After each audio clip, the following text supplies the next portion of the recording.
¿Qué tal? ¿Cómo les va? Buenas tardes. Acá hace mucho frío, 12 de julio.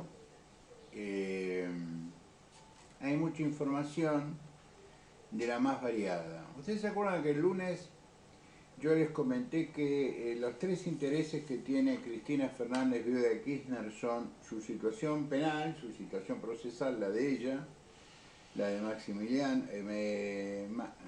Máximo, perdón, y la de Florencia? En ese camino ella intentaba imponer hoy en el Senado a la señora Ana Figueroa, la doctora Figueroa, para que pasara a casación, casualmente la Cámara que debe estudiar el caso Tesur.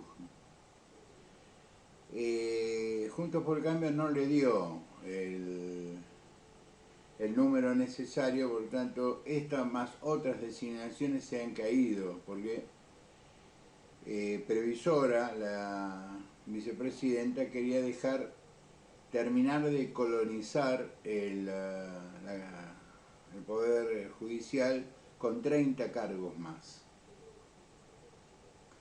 Por las dudas, ¿yo? Si me va bien, están ahí, si me va mal, los voy a usar.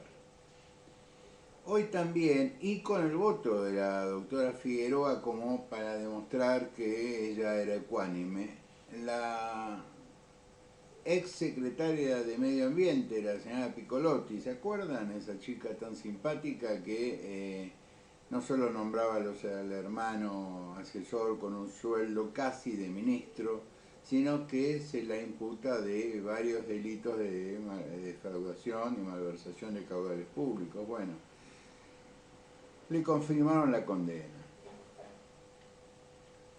Es decir, en horas, la propia información confirma lo evidente. No es que yo lo dije, confirma lo que es evidente. ¿Se acuerdan que el lunes hablé de encuestas? De que las encuestas son solo eso.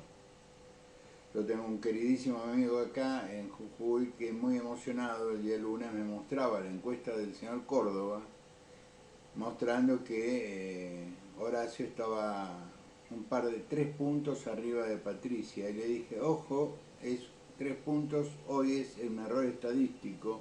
Y ojo, Córdoba es un señor muy poco creíble. Y medio como que se enojó. Es decir, estamos entrando en una etapa, no se enojó, es un gran tipo, pero puso cara. Estamos entrando en una etapa de la carrera política del año donde hay que ser muy prudentes para que las amistades, los cariños, los afectos, no se deterioren frente al hecho incontrastable de que Juntos por el Cambio va en 2 listas y solamente debe ganar una. Y que después vamos a tener que seguir todos juntos. Ahora, lo que yo pienso de algunos individuos, no voy a dejar de pensarlo porque perdieron y tenemos que estar todos juntos.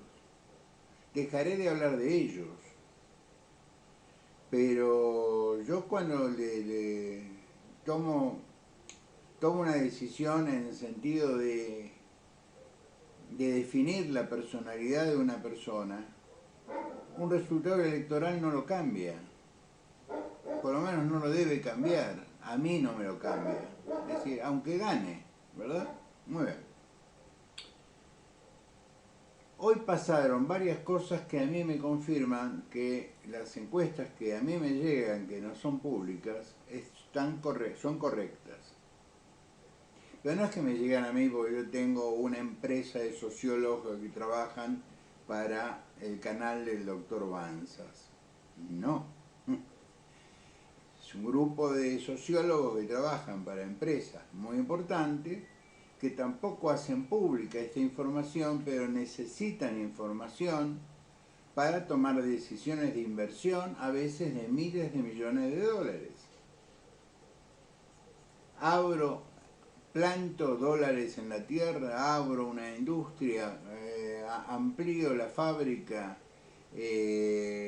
compro maquinaria para ampliar la mina de litio, por ejemplo, pongo más paneles solares, bajo los paneles solares,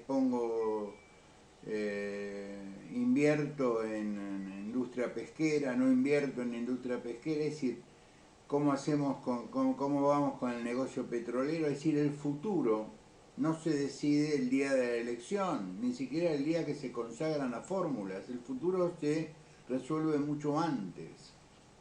Entonces, para tomar estas decisiones, los empresarios importantes, no los que van a la televisión, por ejemplo, los que fueron, muchos de ellos fueron a la comida que ofreció Patricia para recaudar fondos y fueron muy generosos. Esto es un dato de color que me han dado. Han sido extremadamente generosos por comer un plato de comida, que es una excusa. Muy bien. ¿Por qué han sido generosos? Porque sus sociólogos, que le advirtieron, ojo que pierde Macri, los sociólogos que le advirtieron, va a ganar Bullrich, no va a ganar Patricia, no va a ganar la señora Kirchner, ojo, vas a ser presidente de la nación. Esas encuestadoras que le hablaban a esos empresarios son los mismos que le dicen Patricia tiene amplias chances de ganar las elecciones PASO. Entonces vos cuando estás frente a un resultado, y yo esto también lo dije el viernes pasado, asumís dos actitudes. Podés seguir jugando independientemente del resultado, jugar porque te gusta jugar, porque nunca se sabe, un par de drops te definen un partido, esto no termina hasta que termina, o convencido que no puedes dar vuelta a una tendencia, que esta tendencia se va multiplicando todos los días, te dedicas al juego sucio. Entonces hoy se dieron una serie de cosas simultáneas y congruentes que me hacen pensar que las encuestas, los números que a mí me pasaron son los correctos, por eso dije, estamos bien. Pichetto, que siempre fue un tipo sensato, no sale con una obviedad. Parece que seguís, Patricia, tenés el ADN de los 70. Yo no sé qué hacía Pichetto en los 70, yo puedo decir lo que hacía yo en los 70. Patricia era un cuadro político, nunca fue un cuadro militar. Montoneros estaba dividido en un cuadro militar, que eran los que ponían bombas, los que se armaban, etcétera, etcétera. Y después tenía cuadros políticos, que eran los que trabajaban en las bases. Las bases eran las universidades, las unidades básicas, etcétera, etcétera. Patricia en los 70 tenía menos de 20 años. Si me disculpan a mí mi adolescencia, les sugiero, discúlpenle a Patricia su adolescencia, porque entre otras cosas, vamos a ser sinceros, Patricia ya pagó ese costo. Lo pagó cuando se presentó por primera vez como legisladora de la ciudad, cuando fue diputada nacional, cuando fue ministra de Seguridad, que fue una muy buena ministra de Seguridad, con la ley en la mano. Por lo tanto, el supuesto pecado de adolescencia o de juventud ya está, ya pasó, Pichetto. Porque en ese ámbito a muchos les vino a la mente de que nos tuvimos que comer, yo diría, docenas de sapos para aceptarte como candidato a vicepresidente, porque confiábamos en la decisión de Mauricio Macri. Porque fuiste un muy buen senador, un buen legislador, un tipo que trabajó por la unidad del país, un tipo que trabajó por negociar con los senadores y los gobernadores para que las leyes principales que el gobierno de Macri necesitaba saliesen. Tu pasado no te condena, tu pasado te evidencia como un buen tipo. Por eso me extrañó tanto esta declaración. que no sale de tu alma, sale de un pedido. Como tantas cosas salieron y vos cumpliste de pedidos que te hicieron. ¿Verdad? Bueno. Simultáneamente los medios de comunicación, las señoras que están en los medios de comunicación, las periodistas, la presidenta del radicalismo de la capital, insisten con Rinaldi. Yo me estoy sintiendo discriminado desde esta plataforma, desde esta tribuna, vengo a denunciar que estoy siendo discriminado. Mis hijos varones sienten lo mismo que yo. Los amigos de una vida sienten, la mayoría, lo mismo que yo. Nos discriminan por heterosexuales. Somos heterosexuales. Vamos a hacer un trámite y nos preguntan de qué género somos. Y le digo, ¿no te das cuenta de qué género soy? Entonces, que hagan un drama y lo llamen homofóbico a un tipo por haber hecho una broma, cuando acá hay un ministerio de género, cuando acá PAMI, no acá en Buenos Aires, le financia a un señor viejo la colocación de prótesis, porque ahora, después de muchos años, se percibe homosexual. O lo que es más complicado, se percibe mujer. Porque recuerdo Julio César, el gran Julio César, el autor de La Guerra de las Galias, en su juventud, fue acusado de ser homosexual, pero lo grave no es que él era homosexual en una sociedad donde la sexualidad era bastante relativa. Él había sido pasivo en esa relación. Lo que los romanos no permitían, no perdonaban, era que alguien que venía de una familia como la Julia, ¿no es cierto?, fuera pasivo en una relación, tenía que ser activo.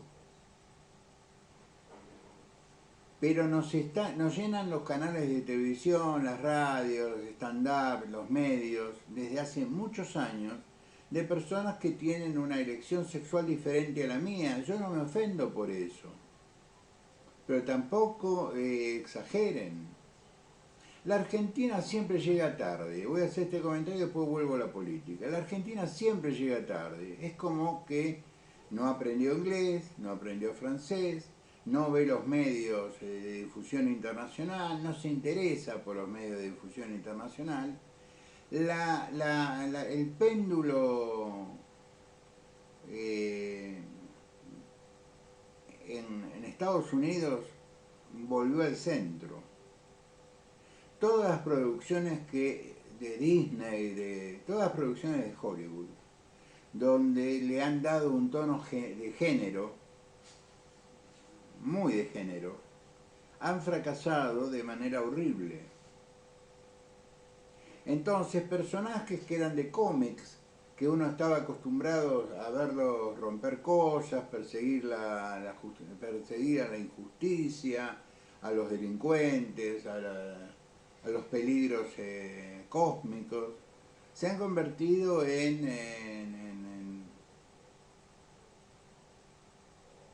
cada vez con la ropa más apretada y con cada vez gestos menos varoniles. Y la gente se empezó a cansar. ¿Y cómo demuestran su cansancio? En la taquilla? En estas horas estrenaron una película que yo vi anoche está en Netflix, yo la vi en Yahoo, perdón, en YouTube, como estoy hoy, que para mí es una película que hay que ver 2 veces, se llaman Los Sonidos del Silencio. Los Sonidos del Silencio es una película de muy bajo presupuesto. Ahí puso plata algunos actores. Gibson es un tipo que la promociona.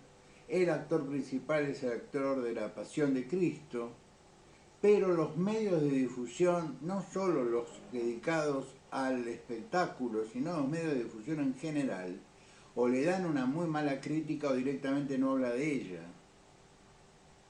En contraposición, tratan de imponer la aventura de un arqueólogo de 80 años, que se llama Harrison Ford, que alguna vez fue un ídolo, Indiana Jones.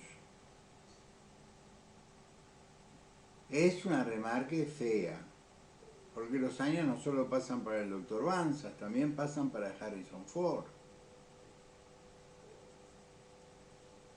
Entonces ya hay un cansancio de la imposición del género, de la imposición de que si se acabó la gentileza del caballero, el hombre ya no le abre la puerta del auto a la mujer, ni le corre la silla, teme.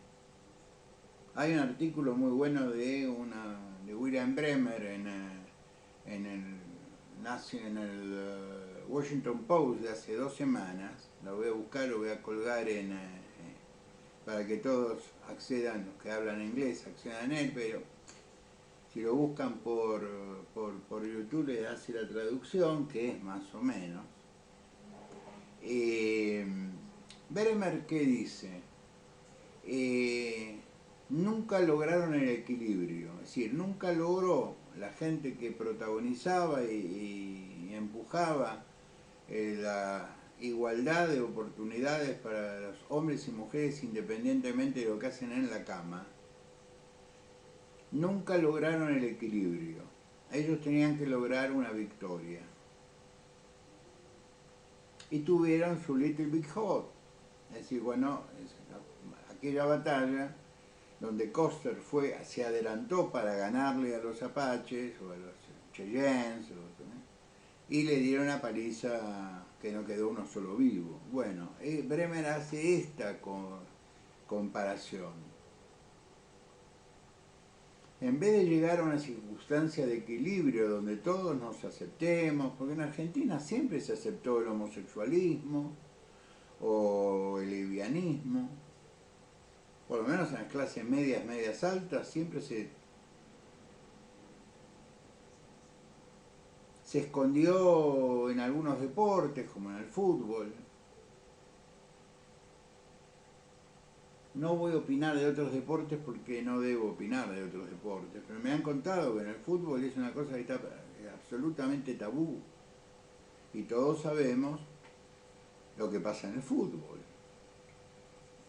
Entonces hay un agotamiento, y cuando vos este tema de la política de género, de imponerle el discurso al otro, se lo hacen a un señor como Rinaldi, que fue de los pocos que metió la firma para que se investigara los crímenes durante la pandemia en las distintas comisarías del interior del país, todas bajo gobierno justicialista. Ninguna de estas que hoy saltan como leche hervida vi su firma. Para ellos es mucho más grave que alguien diga una frase de carácter homofóbica, que es un elemento a discutir, que haya 60% de chicos por debajo de la línea alimentaria y 40 o 50% de pobreza. Es decir, la agenda de esta gente no es la agenda de la sociedad. Sigan con su política de género, protegiendo al homosexual, protegiendo a la lesbiana, está muy bien. Pero háganlo en los cenáculos académicos, porque la política tiene otras prioridades más importantes, que es qué comemos, cuándo comemos, si lo que comemos es sano. Que no aparezca más ofreciéndole créditos a los jubilados que no llegan a fin de mes. Es decir, Massa quiere hacer una cosa interesante con los jubilados, que son pocos. Volvé a la ley del año 2019 y ponete al día. No ofrezca préstamos. a gente que no, te repito, no puede llegar a fin de mes, que le vas a ofrecer una carga que pague más, que pague de su magro sueldo un dinero por un crédito a una tasa, porque la tasa del ANSES es la tasa más alta del mercado, la gente no ve estas cosas. Si yo tuviera que endeudarme, prefiero endeudarme con el banco de esta provincia que con el ANSES, por la tasa de aplicación. Bueno, hay un problema de agenda no solo en el periodismo, sino en la política, porque ahora hoy todos salieron a pegarle a Patricia Bullrich. Esto me hace pensar que las encuestas son correctas. Una buena noticia para los amigos liberales de la capital federal: hay una reunión, una unidad entre Ricardo López Murphy, un caballero si los hay, con Jorge Macri, donde se incorporó Patricia y otras personas, otras personalidades del pensamiento liberal. Está muy bien. Yo sigo diciendo, ahí falta Kachanowski, falta Darío Lopérfido, pero no pierdo las esperanzas. Simultáneamente, y hablando de la derecha, ustedes recuerdan que yo dije el viernes, ya Milei no le sirve. Por eso salió esto del canje de candidaturas por dinero. Parece que eso mucho no impactó. Entonces hoy sale canjes de candidaturas por favores sexuales. Yo no me lo imagino a Milei pidiendo favores sexuales por una candidatura, perdónenme.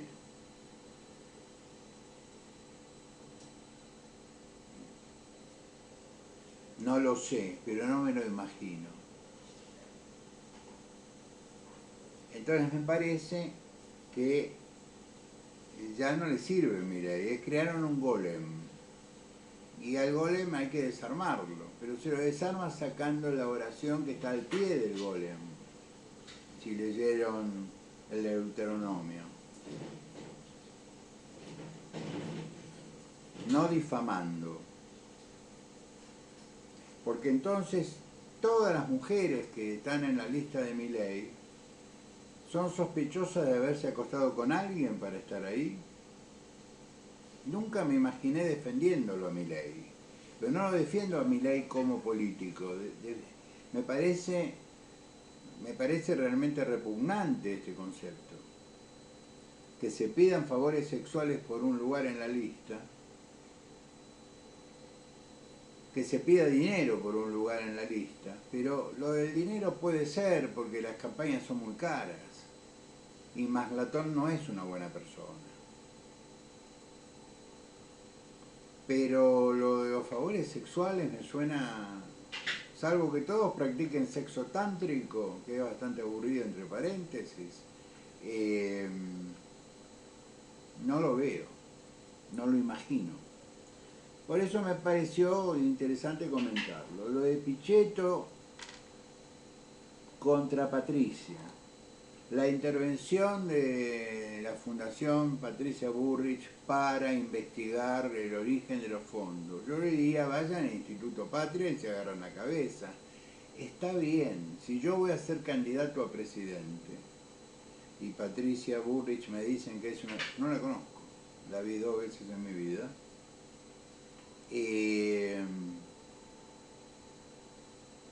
Si Patricia es lo que dicen, evidentemente si hay un lugar prolijo contablemente es la fundación que lleva su nombre.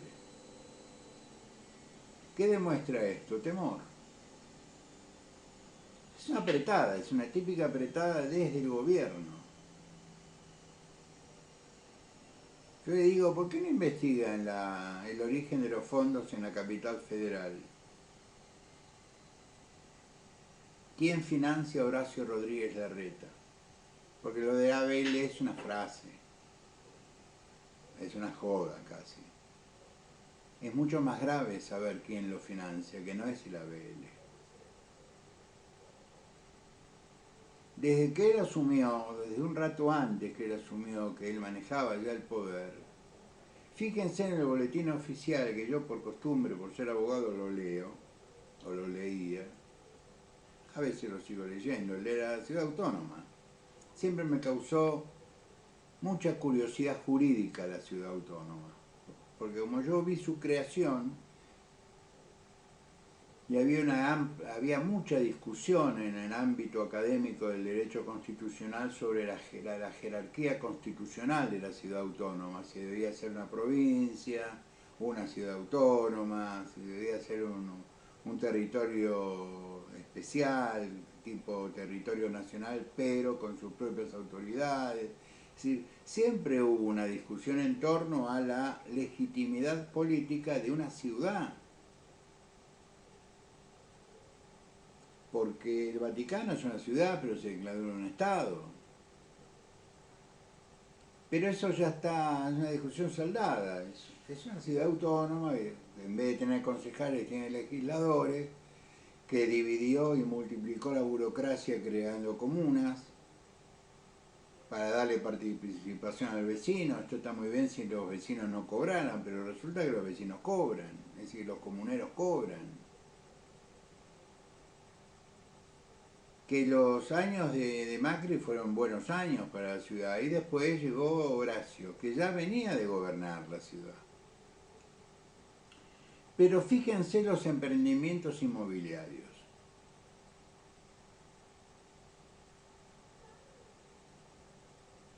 Y tómense la molestia, los abogados jóvenes que me escuchan, de hacer una tarea de investigación que es bastante sencilla, porque hoy ahí está todo informatizado.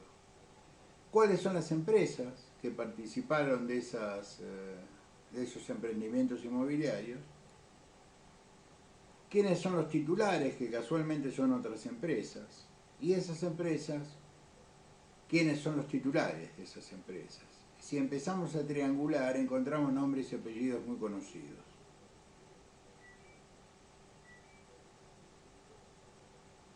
Entonces, los megaproyectos inmobiliarios de la capital federal no son casuales.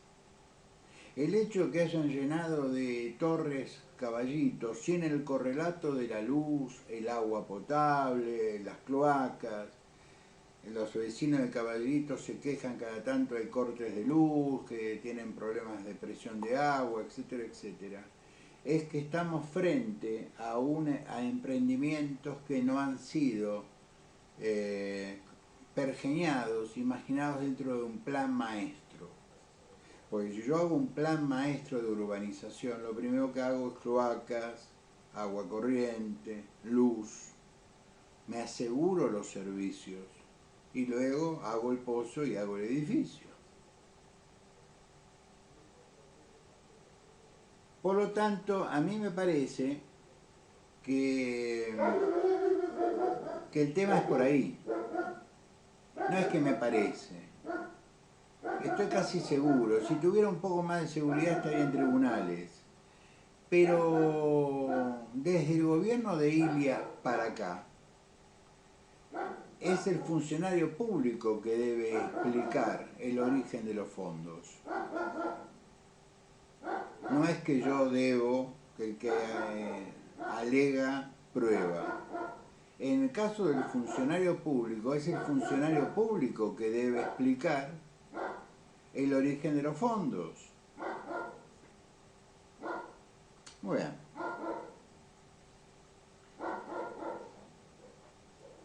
Cristina no la consiguió a la doctora Figueroa. Jorge Macri se reunió con Ricardo López Murphy y con Patricia en la Ciudad Autónoma, los liberales contentos. La denuncia de Milei, que a mí me parece realmente ridícula. Y ahora vamos a los sopapos.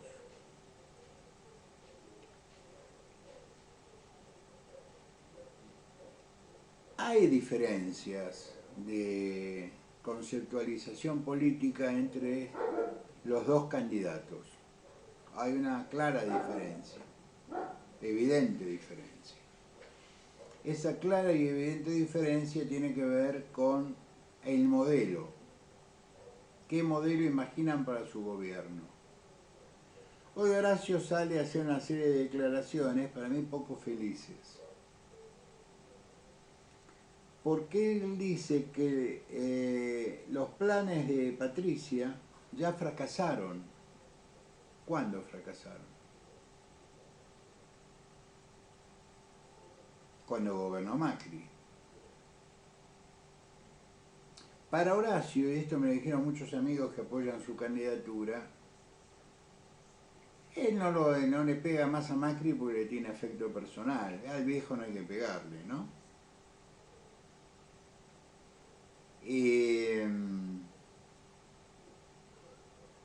Que sí me parece que esta onda de que Macri fracasó va a ir en aumento. Primero va a ser una sutileza, esta, y después va a ir directamente contra la administración Macri en búsqueda del voto anti-Macri. Porque el voto pro-Macri no va a acompañar a alguien que hable mal de la administración de Mauricio. Entonces, ¿quién es el voto anti-Macri? Es el voto peronista. Muy bien. Me da la sensación de que hay una enorme confusión en el campamento político de Horacio Rodríguez Larreta porque a ellos les llegan las mismas encuestas que me llegan a mí, o algunas parecidas. Como se curan en salud, Jacobe habla de 10 puntos de diferencia, con más o menos 3% de error estadístico. Córdoba, que nunca le invocó ni la llave en la cerradura, habla de 3% a favor de Horacio, con una posibilidad de error estadístico, más o menos 3 puntos. Muy bien. Para ir terminando,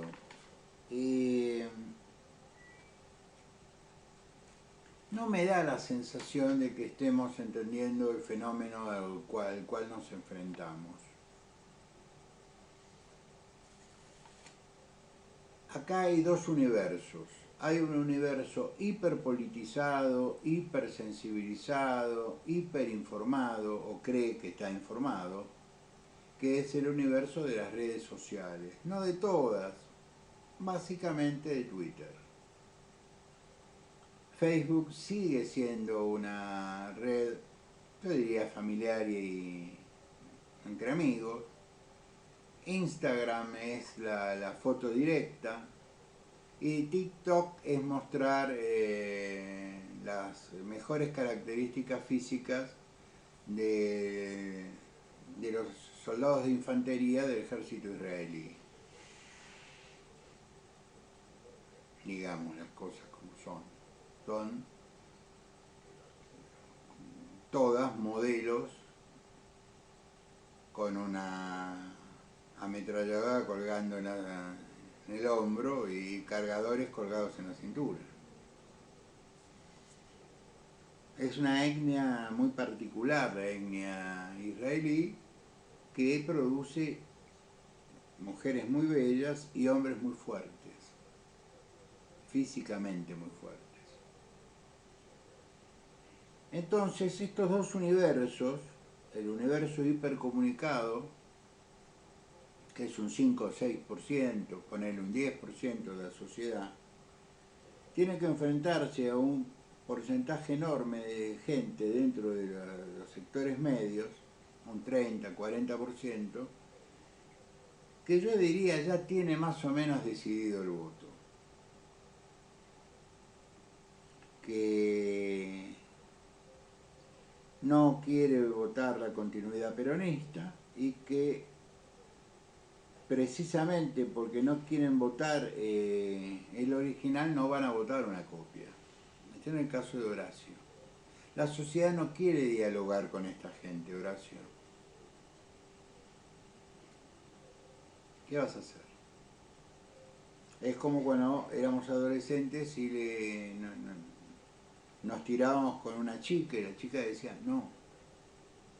Y nosotros no podíamos entender por nuestra vanidad que nos dijeran que no. ¿Cómo no? A mí me van a decir que no. Entonces, la primera vez que me pasó, me acerqué a mi consultor, que era mi papá, y le dije, me acabo de declarar, como se decía en esos años, a fulana, y fulana me dijo que no. ¿Cómo me puede decir a mí que no? Entonces papá me miró usando dos letras, la N y la O. Y, ¿y yo qué hago? No insistas. Lo peor que le podés hacer a una mujer es insistirle. Si hasta acá fuiste amigo, seguís siendo amigo. Tomá un tiempo de distancia. Pero seguís siendo amigo, seguís siendo un tipo leal. Te dijo que no. Y en política pasa algo parecido. Cuando la sociedad toma la decisión de decir que no a alguien, a un modelo, a un personaje, es no. Sobre todo si hay otra opción. Si no hubiera otra opción, bueno, hoy estaría hablando de otra cosa, pero hay otra opción. Yo el sábado publiqué una editorial en mi blog que tuvo una buena recepción. Y yo hoy o ayer dije en Twitter, ninguno de los dos en circunstancias naturales este señor votaría, ni por Larreta ni por Bullrich. Pero no estamos en una situación natural. Estamos en una situación donde el que queríamos de candidato no es candidato y que en mi caso personal el radicalismo todavía no recompuso su relación con la sociedad. Espero verlo. Vamos rumbo a eso, porque hay un cambio generacional evidente. Hay hombres y mujeres que están dando sus últimos esfuerzos a la vida democrática, y hay un montón de gente joven que está ingresando a la vida democrática, a la vida competitiva. Algunos bien y otros hacen papelones como la presidenta del radicalismo de la capital. Pero para bajarle el tono a esta pobre chica, es obediente, la mandan a hacer papelones y hace papelones. Entonces hoy le mandé un tuit diciéndole, andá a verlo Enrique y decirle de parte mía, preguntale de parte mía, él qué haría en tu lugar. Yo sé la respuesta. Enrique le diría, callate la boca porque cada pavada que decís contra Rinaldi le sumás 5 puntos. Porque hay un minuto a minuto en las encuestas, aunque parezca mentira, a nunca quédate acá, que en el último fin de semana Rinaldi aumentó un 40% la visibilidad, porque había mucha gente que no sabía quién era Rinaldi, me cuento entre ellos, subió un 40% la visibilidad y subió un 6% la intención de voto, porque le tiraron en cabeza de Rinaldi lo que el porteño generalmente piensa.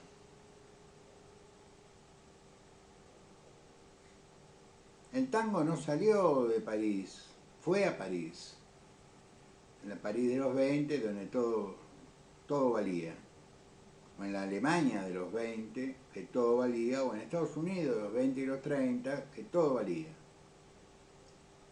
Después vino la revolución conservadora, la guerra, en fin, no importa. Pero a lo que yo voy es a esto. Han visibilizado a un tipo que era invisible electoralmente, que era conocido por un núcleo muy chiquito. Lo han visibilizado y lo han victimizado para gran parte de la sociedad. Entonces estos tipos son, por incapacidad, no deben gobernar. Al margen, si estando en la oposición, siendo minoría en la capital, aunque tengan al jefe de gobierno a favor, son una expresión minoritaria del radicalismo en la capital, se atreven a destratar, a pedir la expulsión de un tipo de una lista, dales poder, imagínate de qué serían capaces. Y me acuerdo ese viejo dicho del derecho, quien puede más, puede lo menos. Los quiero mucho, nos vemos el viernes, espero haber sido claro. Saludos, cariños, besos.